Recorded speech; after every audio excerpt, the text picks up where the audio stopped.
Bienvenue encore une fois à ce journal. Kigali a accueilli une conférence internationale de 7 jours sur le paludisme. Cette conférence connaît la participation de plus de 2000 délégués, parmi lesquels des experts dans le domaine de la santé, des chercheurs et des spécialistes dans la lutte contre le paludisme venus du monde entier. Les différentes indications faites ce lundi aux médias indiquent que les participants vont se concentrer sur les mesures de lutte contre le paludisme dans les pays les plus exposés aujourd'hui. Les participants affirment que le changement climatique a joué un rôle de premier plan comme facteur de l'augmentation du taux de prévalence des patients atteints de paludisme dans certains pays africains à cause des pluies torrentielles qui provoquent des inondations, des eaux stagnantes, foyers de prédilection des moustiques, vecteurs de transmission de la maladie. Certaines des stratégies qui aident les gens à éviter le paludisme inclut notamment de dormir dans des moustiquaires imprégnés, la pulvérisation d'insecticides dans les foyers, mais aussi la fermeture des portes et fenêtres des maisons à la tombée de la nuit, le nettoyage des trous en les associant car ils peuvent contenir de l'eau, lieu privilégié pour la multiplication des moustiques, sans oublier la coupe des buissons à proximité de la maison. Parlons santé à présent, toujours santé. Le Rwanda a célébré la journée internationale de l'hémophilie. Cette maladie hémorragique héréditaire due au déficit d'une protéine de coagulation habituellement présente dans le plasma. Quelle est la situation de cette maladie au Rwanda? Élément de réponse avec le président de l'Association des maladies d'hémophilie au Rwanda. La situation de l'hémophilie ici au Rwanda est une situation précaire, car c'est juste un début pour le diagnostic qui pose beaucoup de problèmes, car il y a une seule machine qui nous aide à diagnostiquer l'hémophilie et les types d'hémophilie pour pouvoir être secouru d'une façon ou d'une autre selon les besoins. Car si on vous trouve avec l'hémophilie A, vous avez besoin du facteur 8. Alors, si vous avez aussi l'hémophilie B, vous avez besoin du facteur 9 comme remède pour pouvoir continuer à vivre sans problème de saignement, soit un saignement interne ou un saignement ouvert ou externe. Comme je venais de le dire, la seule machine est là, placée au centre hospitalier universitaire de Kigali. Et bien que ce soit dans le centre du pays, mais c'est loin pour certaines régions du pays. Et alors, pour cela, on semble même ne pas connaître ce qu'est l'hémophilie et connaître ce qu'est la conséquence de l'hémophilie dans l'organisme humain. Alors, nous avons effectivement le grand problème de sensibilisation pour que les gens puissent connaître les symptômes de l'hémophilie et pouvoir les conseiller de s'approcher de l'hôpital CHK pour pouvoir être diagnostiqués et par-dessus être soignés avec les facteurs de coagulation qui font des remèdes à de tels types de gens pour vivre longtemps.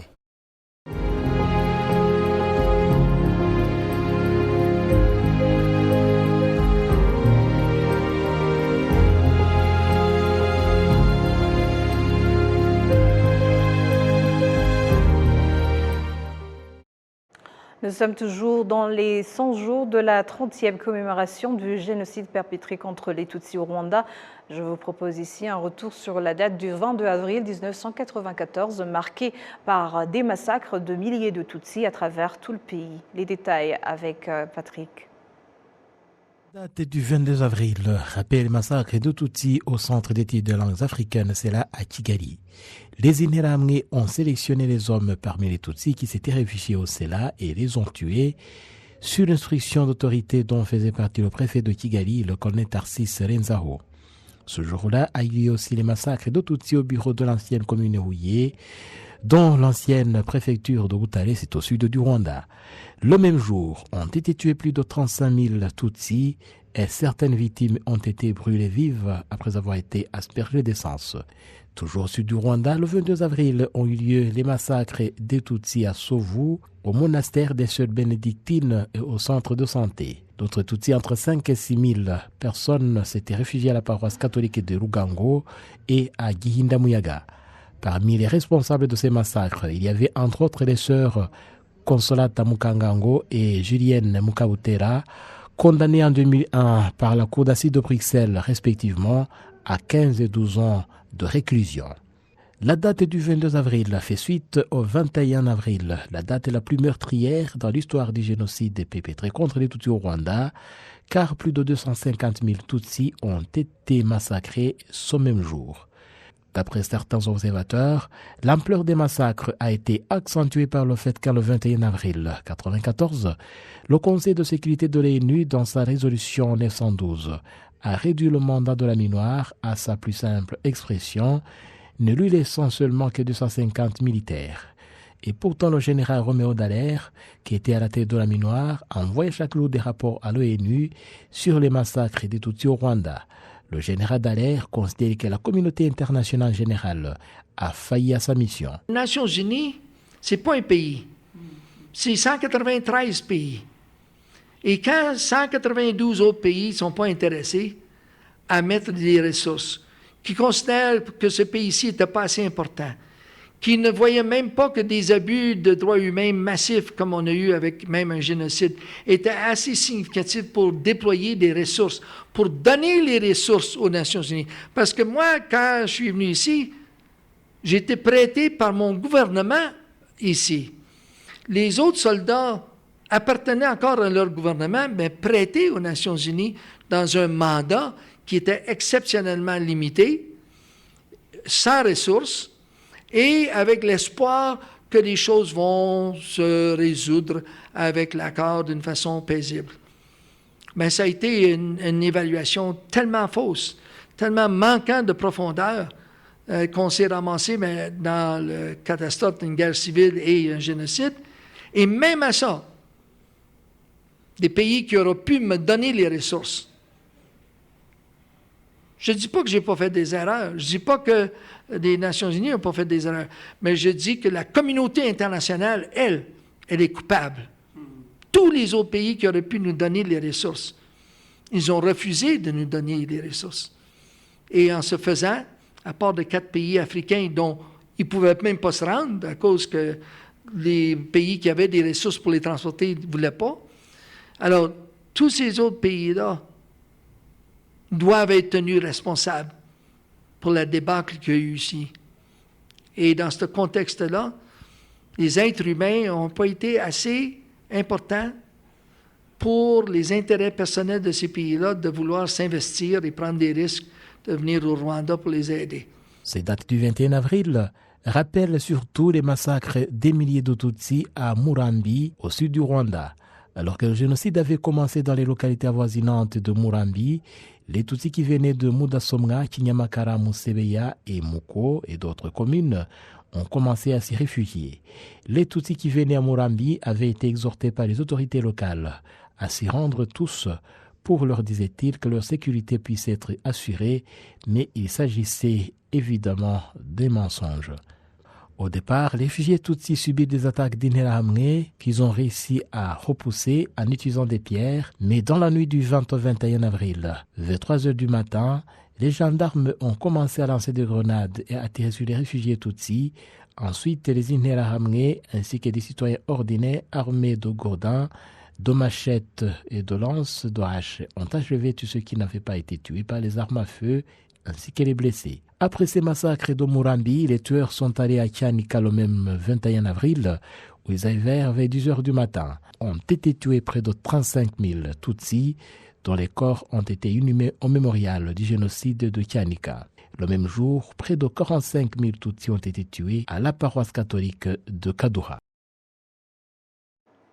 Justement, en parlant toujours de la 30e commémoration du génocide contre les Tutsis en 1994, nous allons revenir sur le rôle de l'art dans le pouvoir, je dirais, pouvoir de guérison et des blessures, des traumatismes. Et pour cela, nous avons le plaisir d'accueillir dans nos studios Natacha Muzilanenge ou Natacha Muzira. C'est ça, comme on dit. Vous êtes artiste, poète. Je dirais que ça fait pas mal de temps que vous vous retrouvez dans le domaine de l'art. Oui. Retournons d'abord derrière. Quand est-ce que vous avez commencé? À l'âge de 14 ans, c'est ça? Oui, j'ai commencé à écrire à peu près à l'âge de 14 ans, de la poésie. C'est par là que j'ai commencé. Ensuite, petit à petit, ça a évolué. Je suis passée par le théâtre, par le cinéma, par la curation en art visuel, la mise en scène. Donc, je crois que j'ai fait un peu... j'ai fait le tour. Vous avez fait des Oui. tours, mais quand même, si on fait un retour en arrière, pendant ton enfance à Lubumbashi, en République démocratique du Congo, tu ne pensais pas devenir une artiste. Tu pensais devenir un médecin, mathématicienne. Quand est-ce que tu as basculé vers là? Oui, mais en fait, je n'ai pas vraiment décidé, je pense. Je crois que ça s'est imposé à moi. L'art s'est imposé à moi. Il s'est imposé à moi comme une manière de guérir. Oui. De guérir par l'écriture. De t'exprimer. De m'exprimer. Déjà, d'abord d'écrire. D'écrire parce que j'avais perdu ma mère à l'âge de 10 ans. Pendant le génocide? À la même période que le génocide, mais elle est morte... En RDC? Oui, en RDC, à Lubumbashi. Et donc, j'ai commencé à écrire et ça a commencé à me faire du bien. Et petit à petit, c'est devenu un peu un réflexe. Même pour d'autres mots qui paraissaient moindres, je recourais au pouvoir cathartique de l'écriture. Et voilà. Et de fil en aiguille, ça s'est tourné en spoken word que j'ai partagé avec le public plus tard. Ouais. Et ensuite, c'est devenu du théâtre. Et ensuite, c'est devenu, comme j'ai dit, la succession. C'est ça. Oui. Alors aujourd'hui, nous parlons du pouvoir de l'art dans la guérison des blessures, des traumatismes. Après 30 ans, je dirais, de génocide, il y a toujours des séquelles, des blessures. Est-ce que l'art, on pourrait dire que c'est un instrument de guérison pour les rescapés? Bon, À travers vos messages que vous véhiculez, est-ce qu'on pourrait dire que les gens parviennent à écouter vos messages et ça leur aide justement dans cette guérison? Je vais parler d'un témoignage Oui. d'une amie qui était récemment à Kishamvu et à qui j'ai envoyé un poème de Claudia Chimois qui s'appelle Lettre en or, qui a justement qu'on a utilisé parmi les textes utilisés pour la lecture des femmes debout. Et elle m'a écrit ceci, elle m'a dit: le texte de Claudia m'a consolée. Il m'a consolée avec moi-même. Il parle de nous, il parle à nous, il parle pour nous. Il y a une ligne qu'elle dit, en fait, elle s'adresse à une mère. Et il y a une des lignes qu'elle dit, au nom du futur, tu as mis ta peine en sourdine. C'est ça. Et je pense que c'est ça que nos parents ont fait. Ils se sont Ils se sont sacrifiés. Juste après le génocide perpétré contre les Tutsis, ils se sont sacrifiés, ils ont mis leur peine en sourdine et ils ont avancé. Et je crois qu'à ce moment-là, l'art a justement permis de donner une voix à cette peine et à ce traumatisme. Comme quelqu'un qui parlait à la place de ces personnes qui n'avaient pas les mots des fois. à mettre sur les choses terribles qu'ils ont vécues. Et je pense que ça a toujours été le pouvoir de l'art. Il y a une citation, je ne sais pas si je vais bien la dire, c'est Nietzsche, dans La puissance de vie, qui dit que l'art existe pour que la vérité ne tue pas. Wow. Et Donc c'est à travers l'art où on parvient à dire ce qu'on ne peut pas dire si ce n'était pas de l'art. Oui, parce que des fois, le dire d'une manière crue comme ça, C'est pas facile. c'est pas facile. Déjà, trouver les mots. Je pense que la chose la plus difficile dans la douleur, la peine ou des situations traumatiques, c'est de mettre les mots. Et c'est pas tout le monde qui a ce talent-là, de mettre les mots qu'il faut pour exprimer la douleur et rendre le message cathartique. Alors, Natacha, tu viens de nous dire tout à l'heure que l'art t'a permis aussi à guérir, je dirais, les blessures que tu as eues après la perte de ta maman. Aujourd'hui, après toutes ces années, tu peux dire que l'art t'a vraiment aidé, t'a guéri, ou bien tu as toujours besoin, je dirais, tu as toujours soif de ce qui se passe dans l'art, justement pour toi? Je pense que c'est quand on trouve ce chemin-là.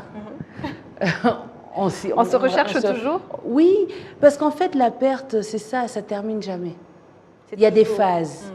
Il y a des phases. On ne peut pas dire qu'aujourd'hui, on est complètement guéri d'avoir perdu un parent. Oui. Hein? On ne peut pas être guéri d'avoir perdu... Ça, c'est mon opinion. On ne peut pas être guéri d'avoir perdu les siens. Il y a toujours un manque. Il y a toujours un manque. Et il y a toujours, je pense, une chanson, un livre, un film, un poème, un tableau qui est là pour... je ne sais pas à quel point on peut consoler. Un tout petit peu. Oui, mais donner un message d'espoir. Dire que c'est cette étape, on est là, ça va passer. On va aller à l'étape prochaine. Et petit à petit, on va arriver. Penser les blessures. Voilà. Petit à petit. Petit à petit. Alors, quel est le message en tant qu'artiste, Natacha? Vous faites, je dirais, des théâtres un peu partout. Tu fais dans presque tout. Tu es poétesse, tu es artiste, cinéaste. Mais quand même, quel est le message qu'on peut donner à ceux qui nous suivent là maintenant, qui ont toujours ces blessures encore, je dirais, entrouvertes, béantes? Pour eux, c'est difficile d'accepter ce qu'ils ont vécu pendant le génocide. Ce n'est pas facile. Mais qu'est-ce qu'on peut faire en tant qu'artiste? Quel est le message? C'est très difficile. C'est très difficile pour moi de dire, de me mettre à la place d'une personne sans savoir ce que cette personne vit. Je ne peux qu'imaginer à chaque fois. Oui. À chaque fois, j'imagine. C'est pas facile. Oui. J'imagine ce que ça peut être de perdre tous les siens dans des situations horribles, d'un coup, d'en être témoin. Et je me dis que on va prendre toutes les années qu'il faut. Oui. Pour se guérir. Ça va prendre du temps. Ça va prendre du temps. Mais est-ce que les Rwandais aujourd'hui, ils sont conscients, je dirais, du pouvoir de l'art justement dans la guérison? Est-ce qu'ils le savent, que l'art peut les aider à traverser ces moments, je dirais, difficiles? Je pense qu'on le voit de plus en plus. Cette commémoration, le 7 avril, comme on a pu le voir, était faite justement d'expression. Parce qu'il fallait trouver un moyen. Comment faire pour dire l'indicible? Comment faire pour témoigner l'horreur? Si ce n'est pas en essayant de trouver du beau, de l'esthétique dans toute cette histoire pour pouvoir consolider. Oui. Je pense que... Avec la nouvelle génération... Oui, la nouvelle génération nous aide. Parce qu'on dit... même si le traumatisme peut être transmis de génération en génération, au moins on est dans un pays qui a une majorité de personnes qui n'étaient pas nées pendant le génocide ou qui étaient enfants pendant le génocide. Et je pense qu'il faut qu'on fasse confiance à cette génération parce que c'est une génération qui connaît son histoire, parce qu'on fait en sorte de se rappeler, de se mémorer et de transmettre l'histoire. Donc ils connaissent cette histoire. Et ils ont, je me dis, le recul nécessaire pour porter la nation dans le deuil, pour porter la nation dans la guérison. Oui. Et je pense que moi, je mise sur la jeunesse. Je fais confiance pour que la jeunesse porte notre histoire. Oui. Quant aux gens qui sont encore qui ont encore des plaies béantes ouvertes,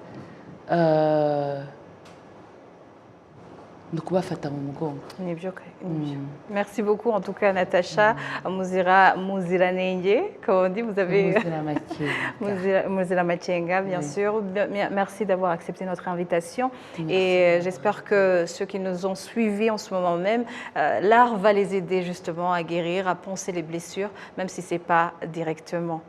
À travers, maintenant, toujours en parlant de commémoration, 30 ans après le génocide perpétré contre les Tutsis, le Rwanda se félicite d'avoir éradiqué la culture de l'impunité qui a caractérisé le Rwanda jusqu'au génocide des Tutsis en 1994. Madame Domitille Mukantaganzwa, qui fut secrétaire exécutive des tribunaux Gacaca, estime que l'héritage de ces tribunaux est si grand, non seulement pour le Rwanda, mais aussi pour le monde entier. L'héritage de Gacaca pour notre pays particulièrement, je dirais que c'est la fin de l'impunité, qui était même parmi les missions qui étaient assignées à Gacaca lors des discussions du dialogue au village Rugwiro. C'est la fin de l'impunité. Et deuxièmement, l'autre héritage, c'est que la réussite, le succès de Gacaca a prouvé que les Rwandais ont le destin du Rwanda entre leurs mains. On est capable, tout ce que nous voudrions achever à faire, nous y parviendrons. Donc, vouloir, c'est pouvoir. Pour ce qui est de la communauté internationale, un seul héritage, c'est que la répression des crimes de masse, de génocide en particulier, est possible. Et qu'il n'y a pas une seule solution, parce que ceux qui décourageaient, ceux qui n'appuyaient pas, n'acceptaient pas le système, disaient qu'il fallait absolument aller dans le système classique ou bien donner une amnistie générale. Mais on a prouvé que même les systèmes issus de notre culture, les systèmes qu'on utilisait avant, les systèmes, surtout africains, peuvent aussi servir de modèle pour eux et pour les autres. Pour ce qui est de l'export, je pense que c'est possible. Voir le nombre de visites que nous avons, des gens qui viennent apprendre Gacaca, comment ça fonctionnait, les résultats qu'on a eus, je pense que c'est possible, mais moyennant une adaptation aux réalités de chaque pays, aux réalités culturelles, aux réalités administratives et surtout à la volonté politique de chaque société.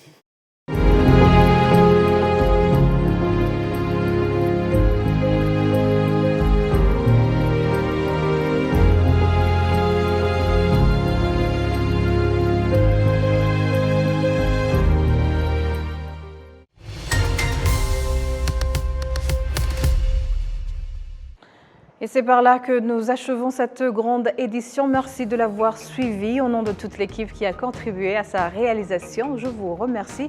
Bonne poursuite des programmes de la télévision rwandaise.